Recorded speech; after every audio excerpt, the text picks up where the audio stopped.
Hey guys, Paul McLean here. Welcome to the Monday Morning Wake Up Podcast, Classroom Edition. We've got a great classroom in here. In fact, a lot of new people that are sitting here today that are wanting to go out there and really start fast, right? And I believe that most people, when they enter into this business, they have similar desires. You know, I think that people are more alike than we are not alike. And one of the things that I believe that I hear from most people is like, man, I want to be able to not have a lid on me. I want to be able to go out there and put the work in and see the fruits based off the work I put in. If I want to go out there and earn more in 2023, and then in 2022, I want to be able to choose and decide to do that. I want freedom of my schedule, man. Like I want to be able to, this morning I was walking out and I've got a schedule in place, but the freedom to say, like, I walked by my kids that were in the room. I had two that ended up in the same bedroom, my 5 and 7-year-old. And I just to stop and say, I'm just going to get in bed and kind of like cuddle up with them, for 15, 20 minutes, and then I'll get on with it. Like that's something that, man, it's just priceless. And see, this opportunity provides that for you. Now, I do believe what we're going to talk about today, guys, I promise you, this is the biggest thing that will help you triple the speed to which you want to, get to those desired outcomes, or it's the very thing that will trip you up and get into your goals and the accomplishments that you want to have. This is the difference maker. And I've done this now 15 years. And when I look at those that go out there and they thrive quick, they hit their goals, the ones that, man, they had so much potential, but like what happened? Like, why did they trip up so much? Like, it's because of this. And we're going to really unpack schedule. So we're gonna break it down. I'm gonna kind of go through a top producer schedule, someone that's building a business, what their schedule looks like. And I'm hoping and I believe that after this today, you'll be able to go out and have more clarity, more understanding of how to put together that schedule. The reason why I do believe most people fail in this business when they get started is because they have all this white space. They have just too much white space.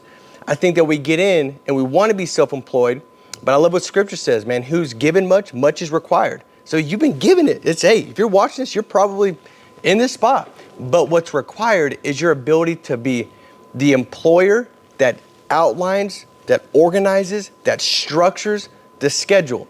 I always say that this is like you're the employer and employee. You got to structure the schedule, put it in place, and then once you do that, then as the employee part of it, you should feel this confidence of like, man, all I got to do is show up. Does that make sense? I think angst, stress, all that stuff is tied to someone that wakes up self-employed and they don't know what the heck they do. Now, they might have in their mind what they think they need to do, but it's too abstract. They need clarity. They need specificity. And when they have that, all of a sudden the stress and anxiety, it'll just start to fade away. Because now you could say, hey, I know I got all these feelings, but what's the task at hand? What's the main chief objective that I got to focus on right now? You go to your schedule, you take a look at it, boom. Now you're just taking massive action, right? It's kind of like if you're self-employed without a schedule, you really are unemployed. And it just let the time do its work. Eventually your bank account will show it and you're going to go get a job. So if you don't provide yourself structure, you're going to land in an environment that's going to provide it for you. Does that make sense? I kind of look at this so think about the prison system. Like it would blow your mind if you knew how many people got out of the prison system and that landed right back into prison. You say, why is that? Well, for the most part, when they're in prison, they've got a lot of what? Structure. It's like, hey man, lights on at this time, lights off at this time. This is when this is your meal. This is when you get to go to the yard. This is your free time. It's all scheduled. And in that, there's some sort of like internal freedom that like, I got structure. I know what I need to do when I need to do it. I know what's going on. I know what to expect. I know what's coming. Then they get out and now they got all this physical freedom, right? They're not behind bars, but they don't know what to do with it. And so what do? Is they almost unconsciously do something to land them back into place where they actually felt the freest, which is where the structure was. Like, you ever met a kid that had no discipline or structure? You know what I mean?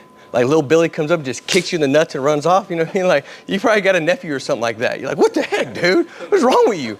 These are not to be kicked with. But like, there's no structure or discipline. And it's a disaster, right? It's an absolute disaster. And so the structure in the schedule is what's going to allow you to make this year your year. You show me your schedule, I'll show you where you're going to be. I can look at your schedule and say, hey, man, 90 days, this is what's going to look like. And it's almost like to it, like precise, because it's so predictable based off what you have scheduled and structured. All right. And so now the hardest thing to do is just to start to do it, right? I don't know if it's probably about maybe a year and a half ago. And my brother-in-law was like, hey, we should start jiu-jitsu. I was like, I'm in, dude. Like, let's do it. And I put my 7-year-old in it, which was great. It's always great watching a 7-year-old put another 7-year-old girl in an arm bar, which I enjoyed. And I figured out what the hardest belt to get is. You guys want to know what the hardest belt to get is? It's a white belt. Because most people, I didn't start, you know what I'm saying? Like, I never actually did it. The hardest belt's a white belt. Because you got to show up and do it. And I realized that, like, good intent doesn't get the job done, man. You could have good, I intend to be a top producer. Okay. Well, what is it? Are you starting? What does it look like, right? And so really what I want to do is go through first the schedule and unpack that. So if you've got your goal, let's unpack your schedule, right? If you want to go out and serve 20 families, what does that look like? Well, you want to help 20 families. Well, how many do you probably need to sit with, right? Maybe you say, well, Paul, if I help 20 families or let's say 5 families in a week, well, okay, 5 families in a week, how many appointments do you need to actually sit with or talk to over the phone if it's a telesale? Well, let's just say it's 10. So say your close ratio is 50%. And that's being pretty fair. That's being very conservative. What will happen is over a period of time, that skill set will build through the repetition and experience, and also you getting all the training that's going to be in your schedule as far as podcasts, stuff like that. It's going to help you elevate, and that'll grow. But let's just say for sake of brand new getting started, it's 50%. So you'd have to sit with 10, right? If you sit with 10, how many you need to book? Let's just say your show ratio is awful. It's 50%, which that's terrible. So you got to book 20. So you got to book 20 appointments. Okay, then you can reverse engineer that. Well, how many leads is it going to take? Right? How much are you going to have to invest into leads to get to 20 appointments? Now, once you've been in this business long enough, you'll build a ratio, and in that ratio, you've now uncovered predictability. In the beginning, go build your ratio quickly. How fast can you get through your first 100 appointments? Because on the other end of it, what you thought was, you'll find out wasn't. And what you thought wasn't, you'll find out was. Like, you'll uncover a lot of things you didn't know once you've actually put in massive action and you've done it. Does that make sense? And then you've also got a ratio. So you could say, man, every time if I get 100 leads, I book 10 appointments. So I need 200 leads. Or every time I get 100 leads, I get 20 appointments. So you can build that ratio, and now it's predictable. See, I believe that consistency will definitely give you this feeling and sense of emotional stability. Like, there's not as many highs and lows when there's consistency. I'm big on highs and lows if it's like a roller coaster or something fun. But if it's about my psyche, like bipolar and stuff, I don't want to play with all that stuff, right? I don't want my bank account to be high and low. I want it to be good, man. So when it comes to this business, the consistency is crucial. Once you build your ratio or have your ratio, you could build it into your schedule, okay? So the first thing you want to do when you look at your schedule is, what are some money-making activities? Like, what's the number one thing that if you did it with excellence, it would make everything else pretty much unnecessary, not that important? Well, I can tell you this much. Activity on the phones is it. That's it. You say, Paul, man, it ain't looking too good. It's urgent. Like, I gotta do something that's the most important. I gotta get this thing moving. Dial. What about this? No, just dial. Dial the phones. Get enough leads, dial the phones. Stack the deck, dial the phones. Give yourself opportunities where you're less emotional because you have so many shots. Does that make sense? So when you try to play it safe, like, I'm going to save myself a little bit on leads and try to milk and squeeze, well, you're going to mess up the ones you would have normally booked because you're emotional about the ones that you were never going to book. So I get a no, and I mess up the yes because I'm, oh my God, I can't get another no. I only got so many leads. But if you got so many shots, you're like, dude, slide on over, baby. I'm about to call one that actually cares about their wife. Bob, are you the one? Like it's just different because you got shots, right? So you want to make sure that you're set up that way. Now, the money activities is dialing. In your schedule, you have to ask yourself, what's going to help me stick to my schedule? So if I say I'm going to start dialing at 7 a.m., what helps me dial at 7 a.m.? Accountability, right? Like, think about this. We're in January, right? I'm pretty sure most people had some kind of weight loss goal or fitness goal going into January 1st. Is that fair? Not everybody, but probably most. Who do you think are the ones that actually stuck to it? Because most everybody that had it, they've already fallen off the wagon.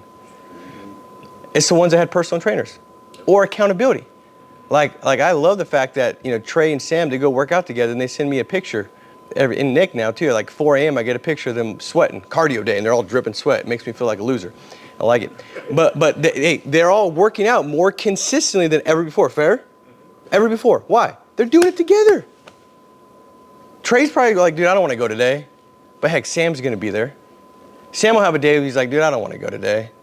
But I can't look like that inconsistent fool that said one thing and I didn't do it. That doesn't go real with my character. What else Trey gonna, and that's a good thing. Put yourself in good peer pressure environments. So what could you do? You get into the office space. You say, hey, you grab a couple dudes like, man, let's dial on Mondays and Thursdays at 7 a.m. Right? It'll help them out. And now they're going to get with you, right? And now, hey, we're down together at 7 a.m. Why 7? Because most people start at 8 or 9. And so if you can do what others don't do, you're going to have what others don't have, right? I mean, successful people do consistently what other people do occasionally. So let's build in some parameters where we can consistently do these things where it's like almost like forcing my body that doesn't feel like it to move because I got these environments that I just have to go after it and do the right activity, right? And so now you're dialing at 7 a.m. That's also basically giving yourself this vote that says, man, you can hit your goals this year. Why? Because you're doing what other people don't do. The advantage, the edge. It's like if I'm in a foot race against is it Usain Bolt? He was a fast one, right? Mm-hmm. Him and Ben, they're about the same. But if I'm foot racing Usain Bolt, like I'm not confident I'm gonna win at all. I'm depressed. Like I'm gonna look embarrassed. This is gonna be embarrassing. I think like he could beat me backwards. But if it's a 100-yard dash and I get to start on the 90-yard line, I'm gonna run backwards and beat that fool. Because I got my head start's so great, my confidence is high. So that's where my work ethic and me doing a little bit more than others weren't doing, like doing just like what do they do? Oh, they leave the office at 7? I'm gonna leave at 8:30. Because I'm showing myself that I deserve it. And because I believe I deserve it, I'm gonna behave in such a way to make that come to pass. It's these little things, right? It's these little things. How you do anything is how you do everything. These little things that make up such a big difference, right? And so money-making activities, 7 a.m., that's when you start dialing. You can say when? Well, if you're face-to-face, dial Mondays and Thursdays. Go from 7 a.m. to maybe 12 o'clock, and then you have a scheduled break. 12 o'clock to 1 o'clock, you grab something to eat, you watch a podcast that's centered around what you're doing, which is dialing the phones. Maybe you recorded yourself from 7 to 12, and you're listening to yourself back to help you become aware of some of the things that you thought you were doing, but you really weren't doing. That's going to help you correct and adjust as you go into the second half of the day. But you do something like that, right? And by the way, at 7 to 12, you're tracking yourself. It's a game.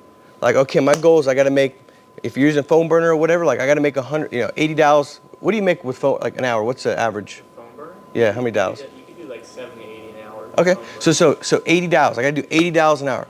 And you track it. You got your tracker. Why is the tracker so important? Paul, I'm gonna hit my appointments anyway. It's important because you get to understand, like be aware of your distraction, of your focus, so you can correct it. Because it's a big deal. You want to get in the zone. And if you look down, you're like, man, I made 22 phone calls last hour. What distracted you? Man, I'd be clear, I used to do that. I'd had I developed like infant baby bladder syndrome. I developed like a 2-day-old baby bladder. Like every 2.5 minutes I had to convince myself I had to pee. I didn't have to pee. It was just like the most justifiable reason to not dial I could come up with. Like I gotta pee. I can't pee my pants. I gotta go pee. You know what I mean? It was the weirdest thing ever. And I realized like that was I gotta say not now, right? I gotta put that aside because it's messing me up. I really don't have to go pee. It's a distraction. But you gotta keep yourself on pace. Like, are you making the right amount of dials per hour? Right? What does that look like? And then maybe, and I think this is also something good. Like you could even set it up and say, hey, Everybody's different. I like to just to get through it, but on the 55th minute, if I hit where I should be at, I take that 5 minutes and I take a little break. I've earned it. I'm a big believer in a consequence mindset, like setting up little things where you can kind of give yourself some rewards based off of activity goals, not result goals, where you can feel good about it, right? So the other thing is this.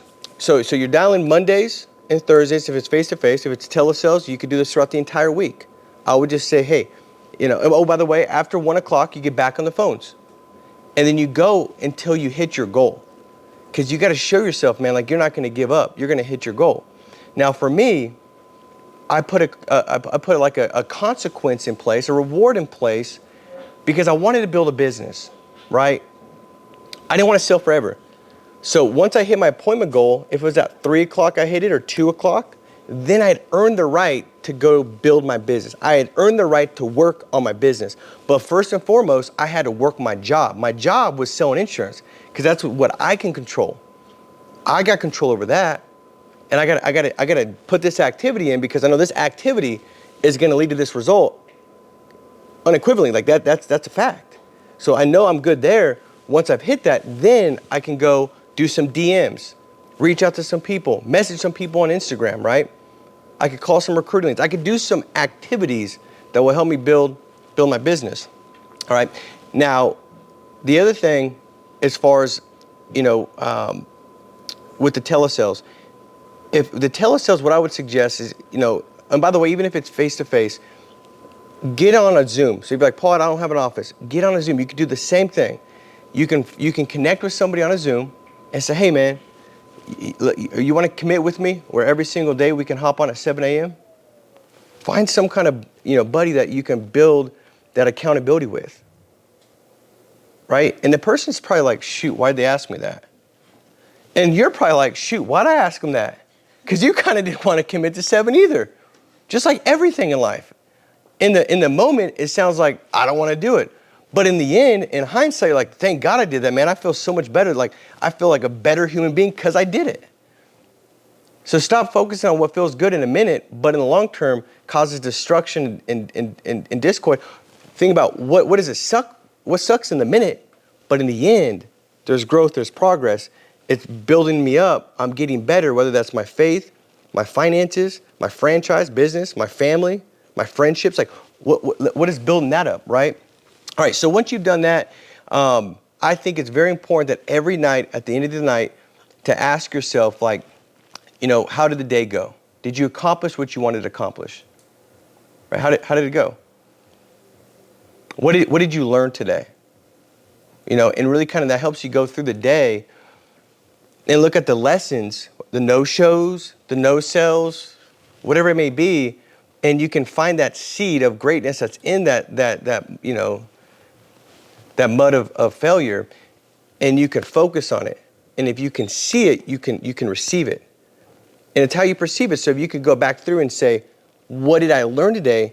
Now you're going through with the right eyes. Now you find it and you can say, man, I learned in that situation that I gotta make sure that at the end I don't say that. Or in the beginning I don't say, hey, why'd you fill the request out? I learned that, man, that opens a door up to getting all kinds of answers. I gotta stay on point. I gotta just say, hey, most clients fill this request out for really 1 or 3 reasons. 1, 2, 3.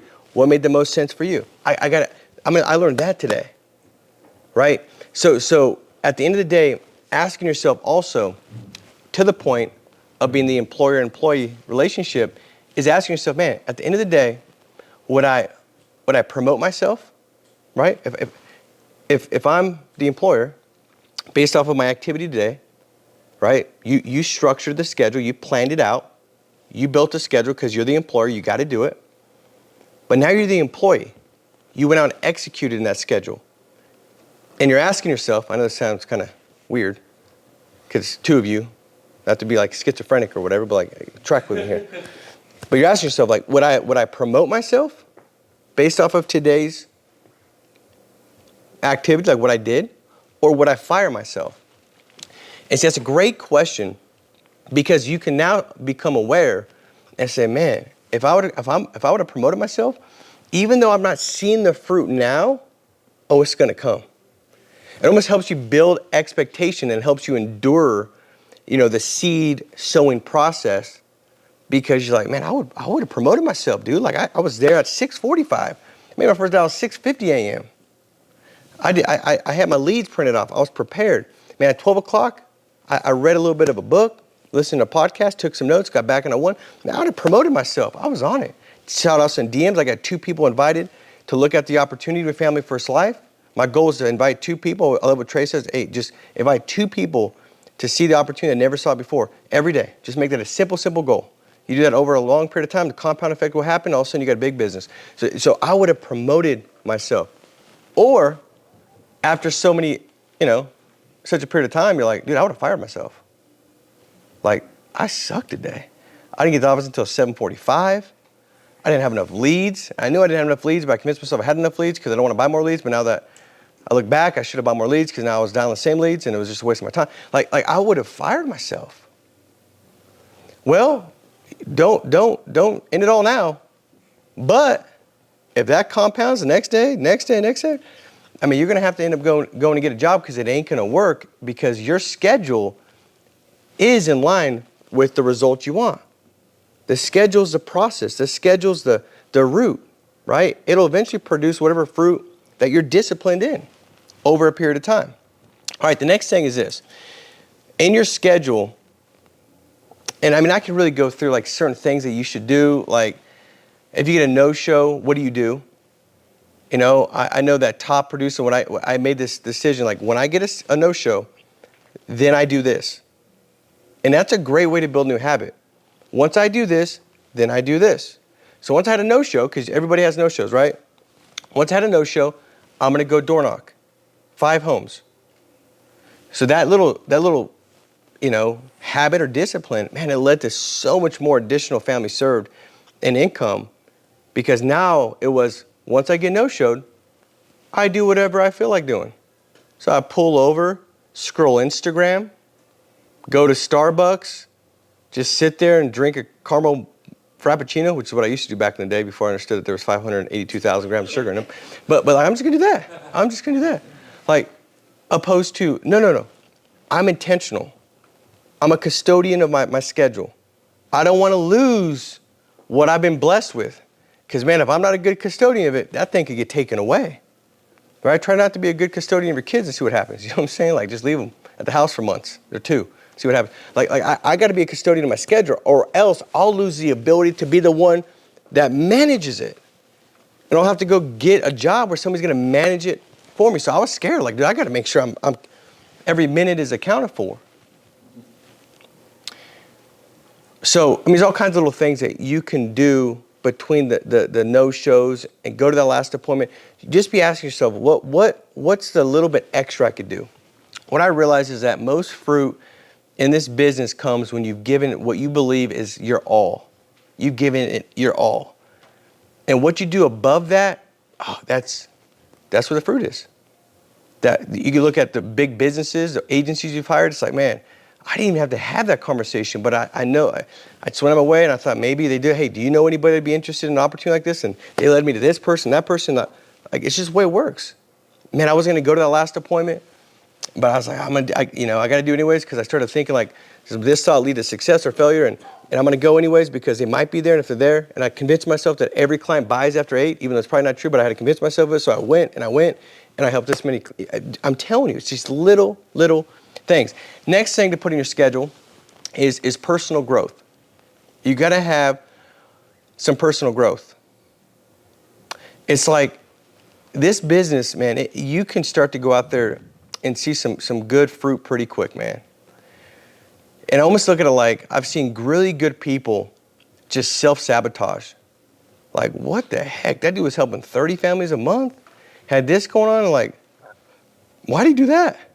Why do you just disappear? Why do you stop coming to the office? Why do you get naked? What happened? And you look at like that example of lottery winners, and how many of them go bankrupt after they hit the lottery? It's insane. So what they thought their whole life, because you see them, you go to the liquor store and they're like, there's another one, like, I'm gonna get 7 tickets. They're like, this is a night. And like, they're just like they're just like, if we hit, oh my God, my life has changed. Everything will be different. I won't be depressed, anxious. Like, this is what's going to save me. And then they hit it. And then 12 months later, they're bankrupt. And now how do you think they feel? You know what I mean? Like, it's terrible. Like, yeah, way worse. Like, now they got to live with the shame of losing the money. It's like, oh my God, it's terrible. Well, it's because they never built their mindset up to be able to handle the money.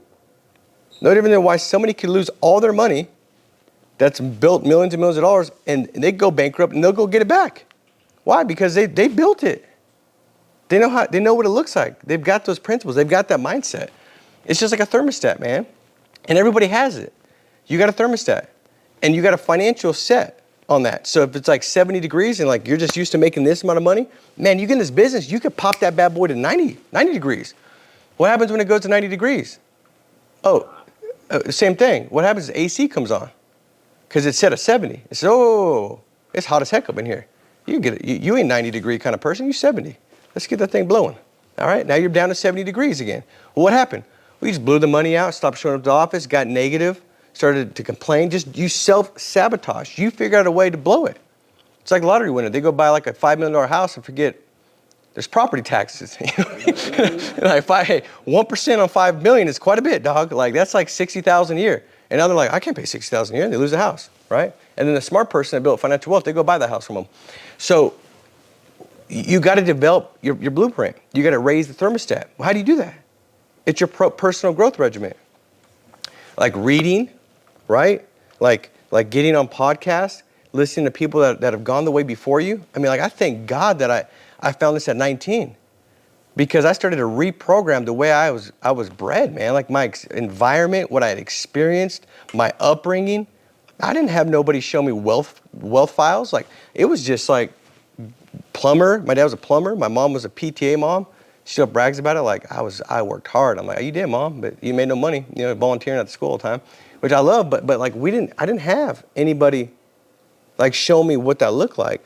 But when I got in this business, and I started to understand, man, it's crucial to read a book a month, to listen to an audio a month, to develop myself, to start thinking. And I would read this stuff. I'm like, man, that makes sense. The way I saw it made sense because of how I was raised. But this also makes sense. And this is going to lead me to a lot more success and financial better situation than this one does. And through repetition of doing it consistently over and over again and seeing it, because success leaves clues and there's a pattern that's woven with success. And this book kind of says the same thing and they all connect together. All of a sudden I'm like, man, this makes more sense than the way I kind of saw it. Now what happened? Boom, thermostat went up. So now I could go out there and I make the income, I can keep the income. Because I've developed myself in such a way where I could go out there and do that. So personal growth is essential.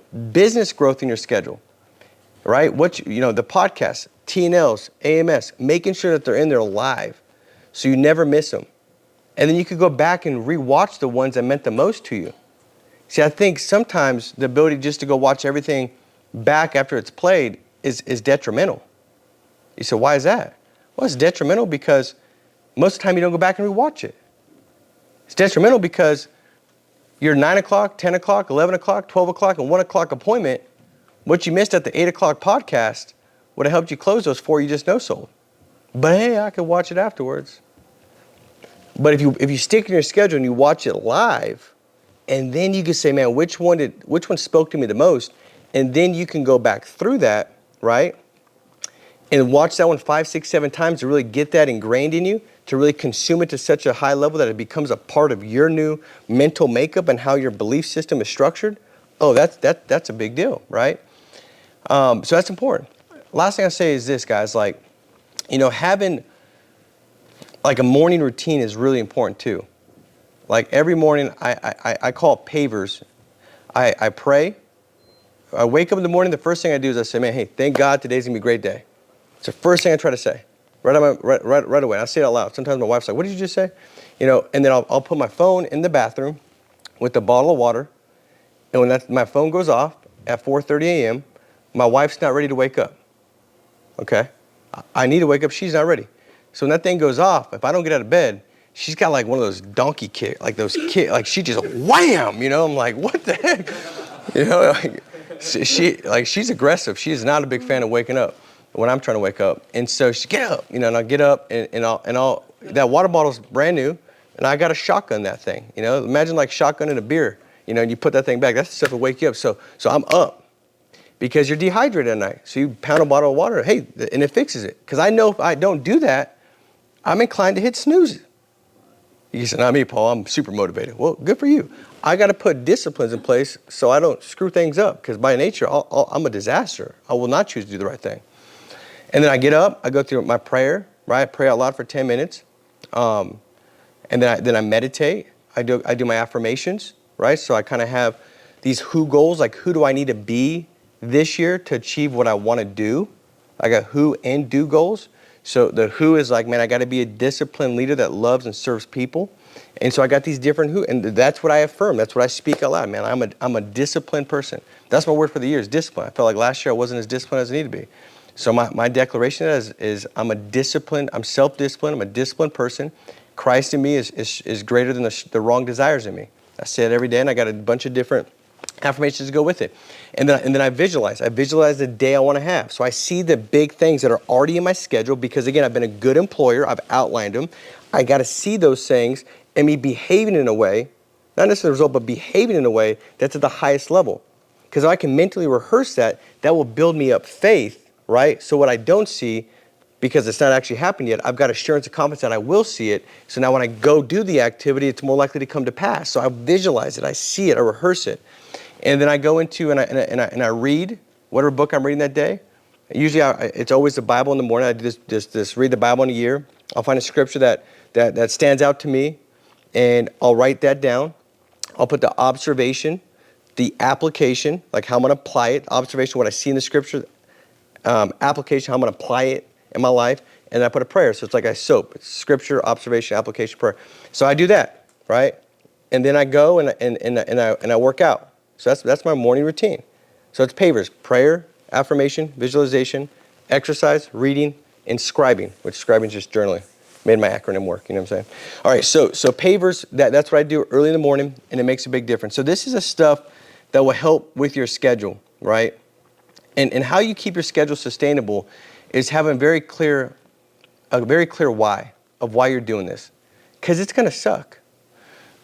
But the reality is this: you only know what you're passionate about based off of the sacrifice that's tied to it.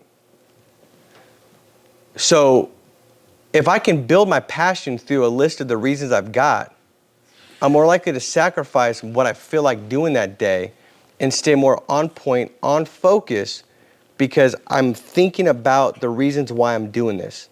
The reasons why you do it bring you passion, right?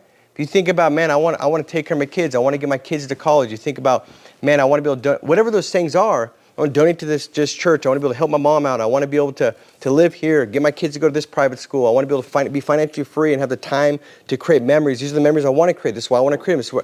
If you can think of that, that builds passion, man. It gets you excited. And now you're more willing to sacrifice your flesh desires with the temptations, the things that pull you away from the things that matter most, because you've got your reasons right in front of you, right? Realize this, man, there's a tipping point that'll happen. It ain't gonna happen right away.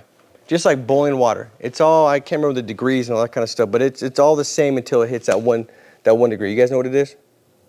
100, 212. It's definitely not 100, but you said that confident, man. I was like, 100 Celsius. 112? 212. 212 Fahrenheit, 100 Celsius is easier to remember. So once it hits that, boom, it starts boiling. But up until then, right, it ain't. And see, that's what happens in this business. I'm telling you, man, whether it's Trey or Great, I mean, you name them.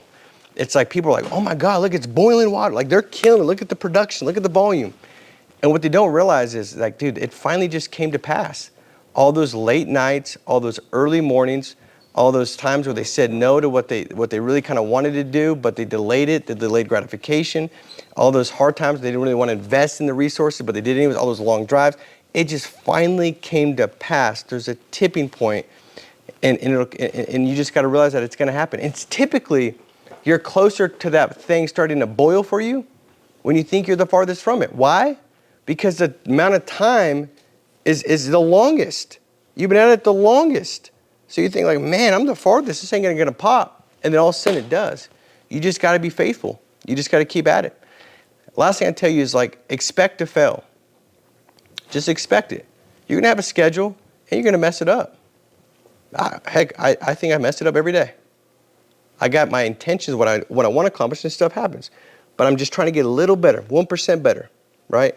But just expect to fail, and don't beat yourself up when you do it. I love what Trey says. It's like, you know, you're in a car driving from here to here, where you're at to where you want to go. You know that your daily routine is going to dictate where you're going to get to. If you mess it up and you pop a tire, would you get out if you had a flat tire and be like, this stupid car, grab a machete and slash all 4 tires? And like, screw it and walk away? You wouldn't do that, right? You get back, you fix it, get back in and keep moving. Well, that's what you got to do every day. You got to do that every single day. And then reflect on, why did I get a pop tire? How can I take a different path? Maybe move around that sticker or the nail or whatever the next time and not hit it. But it's going to happen. It's absolutely going to happen. And so what I would encourage you guys to do is realize that, man, this is a marathon, not a sprint. If you just try to sprint around, you're going to get exhausted. It ain't going to work out. It's a marathon. Build a schedule where you can work it day in and day out. I also suggest putting your schedule the times you're going to spend with your family. I have church in the schedule. I've got the times I'm reading with my kids at night. You know, when you can make every minute matter, man, it's just life just tastes better, right? Like when I'm home, I had this person who said, man, like I can't, like I got to be there for my kids. I don't want to sacrifice that.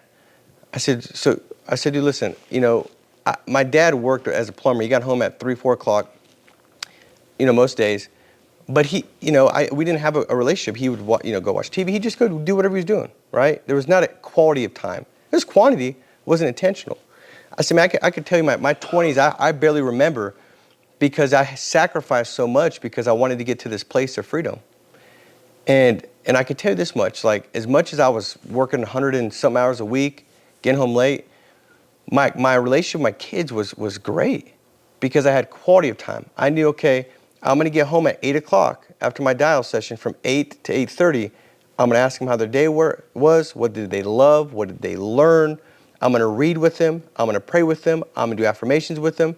The next night, I'm going to, you know, if I get, you know, on Saturday, before I take off, I'm going to go ahead and you know, go outside. But like it was just very intentional. And so you don't need to have a quantity. It's quality matters most. I mean, dude, if I spend 2 hours straight with one of my kids, it's going to be very destructive. What is that scripture that says like, don't like, you know, basically don't drive your kids nuts? It's like something right before like honor your parents. It's a first promise, you know. Provoke your kids to anger. Yeah, exactly. Yeah, I provoke the heck out of them to anger, man. We start fighting and stuff. I just start messing with them because I get bored. And I'm like, what do we do now? It's been an hour. You're kind of irritating me and I'm irritating you. Like, and I start just messing with them. You know, like that's just what I would do because I'm just, you know. So I think that scripture's also saying don't spend way too much time with them because it's probably going to be unproductive, right? Like let's go out there and do something productive, all right? Sometimes what you think isn't, man. So, you know, this week, what I would suggest is this. Make this be the first day, today. Like who cares what happened last week? Who cares what happened the week before? In this business, every week's a reset, right? Last week doesn't matter. Get your self-esteem from your work habits. Get your self-esteem from your activity, right? Don't get it from the result. Go out there and become obsessed about your discipline in your schedule. And if you do it consistently, I promise you, 2023 is going to be a year that you look back and say, man, that was my tipping point year. That was my boiling type year. That was a year when everything just boom, it started to pop. And all I did was I consistently did what others only do occasionally. And I did it long enough with faith that it finally popped, and now I'm here. Because guys, I promise you that's the way it works. So guys, make sure to like, subscribe, comment below for the drawing that we've got going on right now. Make it a massive week. Be strong, stay steadfast. We'll talk to you soon. Take care.